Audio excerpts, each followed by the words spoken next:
Hello दोस्तों, कैसे हैं आप लोग। दोस्तों, अक्सर लोग मुझे ईमेल करते हैं और ये पूछते हैं कि हमें यूरोप जाना है लेकिन हमें यूरोप का वीज़ा नहीं मिल रहा।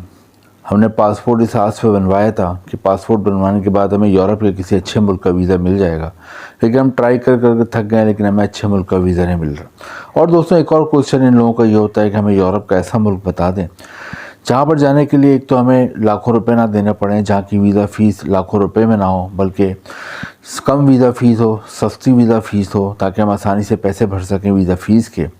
सेकंड दोस्तों, उन लोगों का ये भी होता है कि अगर हमें कोई ऐसा मुल्क बता दें जहाँ का वीज़ा सक्सेस रेट बहुत अच्छा हो, तो ये हमारे लिए बहुत ज़्यादा अच्छी चीज़ हो जाएगी।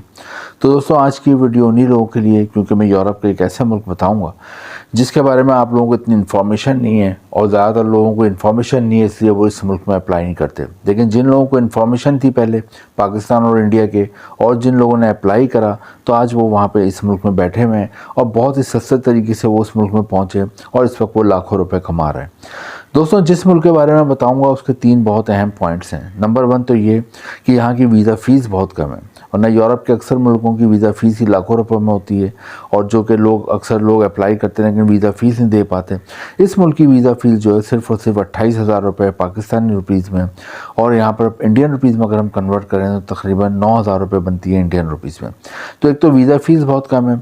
दूसरा एक और एडवांटेज ये होता है कि यहाँ पर आपको वीज़ा फ़ीस के अलावा कोई खर्चा नहीं करना पड़ता। यहाँ पर आपको फ्री टिकट मिलता है, फ्री रिहाइश, फ्री खाना मिलता है। किस तरह मिलता है मैं आगे वीडियो में बताऊंगा, लेकिन आपको उसको 2 और एडवांटेज बता दूँ। एक तो ये कि दोस्तों कि ये मुल्क जो है शेंगन कंट्री में आता है।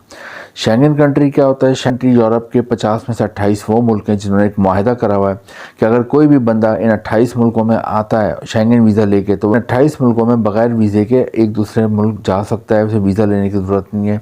ये शेंगन कंट्रीज़ का मुआहिदा है, तो ये भी शेंगन कंट्री में आता है। अगर आप यहाँ जाते हैं तो बाकी के 27 मुल्कों में भी आप बगैर वीज़े के घूम सकते हैं। एक तो ये एडवांटेज है। दूसरे, इस मुल्क की अहमियत का अंदाज़ा हम इसके पासपोर्ट रैंकिंग से लगाएंगे, क्योंकि किसी भी मुल्क में आप जाते हैं उसका पासपोर्ट बताता है कि मुल्क कितना मजबूत है, कितना ताकतवर है। दोस्तों, जिस मुल्क के बारे में आपको इस वीडियो में बता रहा हूँ, इस मुल्क का पासपोर्ट टॉप 15 में रैंक करता है। यानी 200 कंट्रीज़ हैं दुनिया में, उनमें से जो 15 मजबूत तरीन पासपोर्ट्स हैं उसमें रैंक करता है। और यहाँ के जो शहरी हैं वो तकरीबन 150 से ज़्यादा मुल्कों में वीज़ा फ्री जा सकते हैं पूरी दुनिया में। ये एक और एडवांटेज है। एक और एडवांटेज ये दोस्तों कि यहाँ पर कोई क्राइम वगैरह का रेट नहीं है, बहुत ही सेफ़ कंट्री है। एडवांटेज ये है कि यूरोप जाने के लिए सबसे आसान और सस्ता मुल्क समझा जाता है। दोस्तों, एक और एडवांटेज ये है कि यूरोप जाने के लिए सबसे आसान तरीका समझा जाता है इस मुल्क में जाने के लिए। दोस्तों, आज के इस वीडियो में हम देखेंगे यूरोप का एक कौन सा मुल्क है, यहाँ पर आप कैसे जाते हो, वीज़ा कैसे मिलेगा, इसके अलावा यहाँ कौन कौन सी जॉब आप कर सकते हो, और यहाँ पे आपको शहरियत और नेशनलिटी कितने अरसे में मिलेगी, और फैमिली को ला सकते हो नहीं ला सकते हो। अपनी वीडियो का आगाज़ करते हैं। दोस्तों, यूरोप के जिस मुल्क में इतने बेनिफिट गिनवा रहा हूँ, इतने एडवांटेज गिनवा रहा हूँ, जो शेंगन कंट्री में आता है, जिसका पासपोर्ट दुनिया के मजबूत तरीन 15 पासपोर्ट्स में रैंक करता है, और जहाँ के जो शहरी होते हैं दुनिया के 170 मुल्कों में बगैर वीज़े के घूम सकते हैं। दोस्तों, इस मुल्क का नाम है लिथुआनिया। लिथुआनिया यूरोप में वाक़ है, और इसकी जो नेबर कंट्री आते हैं उसमें आते हैं पोलैंड आती है इसकी नेबर कंट्री में। दोस्तों, लिथुआनिया बहुत ही ज़बरदस्त मुल्क है यूरोप का, और यहाँ पर इनकी मुकामी ज़बान के अलावा जो लैंग्वेज बोली जाती है वो इंग्लिश ज़बान बोली जाती है।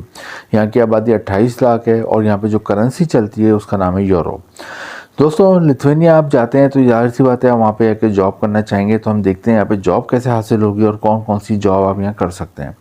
पहले हम 5 किस्म की जॉबें देख लेते हैं, ताकि आपको अंदाज़ा हो कि ये जॉब्स आप कर सकते हो या नहीं कर सकते अगर आप लिथुआनिया जाते हो तो। नंबर 1 पे यहाँ पे सबसे ज़्यादा जॉब्स हैं वो है एग्रीकल्चर सेक्टर में।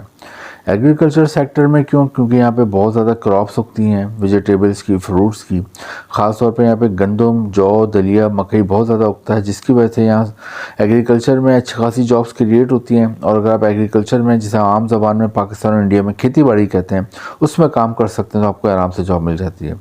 एग्रीकल्चर में बहुत सारी जॉब्स होती हैं, वहाँ पर आप को अगर एग्रीकल्चर का तजर्बा है जब भी आपको आराम से जॉब मिल जाती है। अदरवाइज़ अगर आपको तजर्बा नहीं है लेकिन आप काम करना चाहते हो, सूरत में भी आपको जॉब मिल जाती है। यहाँ पे क्रॉप्स को कैसे काटते हैं, कैसे रखते हैं, कैसे स्टोर करते हैं, कितने टेम्परेचर पे रखते हैं, कैसे एक जगह से दूसरी जगह ट्रांसपोर्ट करते हैं, कैसे इनकी पैकिंग होती है, यानी मुख्तलिफ काम होते हैं क्रॉप्स के हवाले से। हार्वेस्टिंग क्या होती है, फार्मिंग क्या होती है, ये तमाम चीज़ें अगर आप कर सकते हैं तो आपको एग्रीकल्चर में आराम से जॉब मिल जाती है। इधर बहुत ज़्यादा यहाँ पे क्रॉप्स वगैरह हैं। सेकंड नंबर पे यहाँ पे जॉब्स हैं दोस्तों वो है यहाँ पर जॉब है इलेक्ट्रिकल और प्लास्टिक इंडस्ट्री में। यहाँ पे इलेक्ट्रिकल और प्लास्टिक की बेशुमार इंडस्ट्रियाँ हैं, फैक्ट्रियाँ हैं और इलेक्ट्रिकल और प्लास्टिक का बहुत सामान बनता है, यहाँ से बहुत से मुल्कों में एक्सपोर्ट होता है। तो अगर आपने इलेक्ट्रिकल या प्लास्टिक के वाले से कोई आपकी तालीम है, इंजीनियरिंग है, कोई डिप्लोमा है, शॉर्ट कोर्स है, या फिर आपने केमिस्ट्री में BS MS करा हुआ, केमिस्ट्री सब्जेक्ट रहा है, तो फिर आपको आराम से जॉब मिल जाती है। अदरवाइज़ आप लेबर और वर्कर के तौर पर भी काम कर सकते हैं अगर आपकी एजुकेशन नहीं है, तो इन फैक्ट्रीज में आपको लेबर या वर्कर के तौर पर भी काम मिल जाता है। नेक्स्ट यहाँ पे होटल रेस्टोरेंट इंडस्ट्री में जॉब है। होटल रेस्टोरेंट इंडस्ट्री में इसलिए कि यहाँ पे साल भर टूरिस्ट का तांता बंदा रहता है, बहुत ही खूबसूरत मुल्क है, सेफ़ मुल्क है। और जैसे मैंने बताया कि यहाँ पे आप जाते हैं तो टूरिस्ट को असल में 2 चीज़ें चाहिए होती हैं, एक सेफ़ हो कंट्री जहाँ पर वो जा रहा है उसकी जान को ख़तरा नहीं हो, उसकी जान की हिफाजत हो, और दूसरे वहाँ पे सीनरीज हो, अट्रैक्शन हो। तो ये दोनों चीज़ें यहाँ मिलती हैं, तो साल भर यहाँ पर टूरिस्ट का तांता बंदा रहता है और यहाँ पर होटल फुल रहते हैं। तो होटल रेस्टोरेंट में साल भर जॉब्स क्रिएट होती हैं। अगर आप होटल रेस्टोरेंट में जॉब करना चाहते हैं तो आपको आराम से जॉब मिल जाती है। पढ़े लिखे हैं तो उस हिसाब से जॉब मिल जाती है आपको, मैनेजर की, एडमिनिस्ट्रेटर की, अकाउंटेंट की।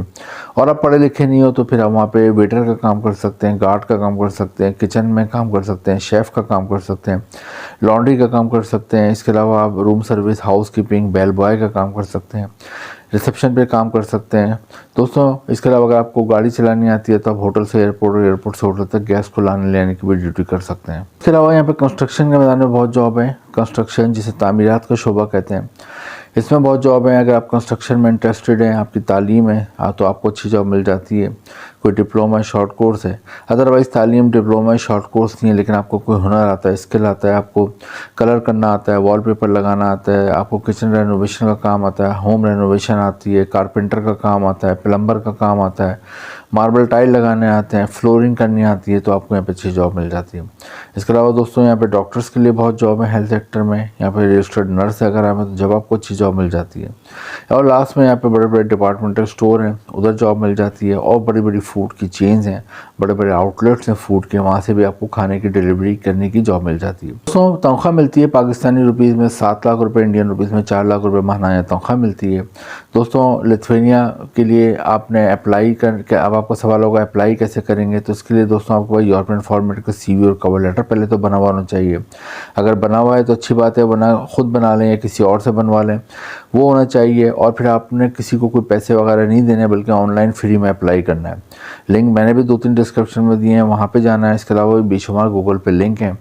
आप ऑनलाइन अपना ये यूरोपियन फॉर्मेट का CV और कवर लेटर भेजते हैं जॉब के लिए, तो वहाँ से एम्प्लॉयर आपको कॉन्टैक्ट करता है, आपका इंटरव्यू करता है फ़ोन पे, जूम पे, व्हाट्सएप पे, ईमेल पे, और उसके बाद आपको जॉब ऑफ़र लेटर भिजवाया जाता है।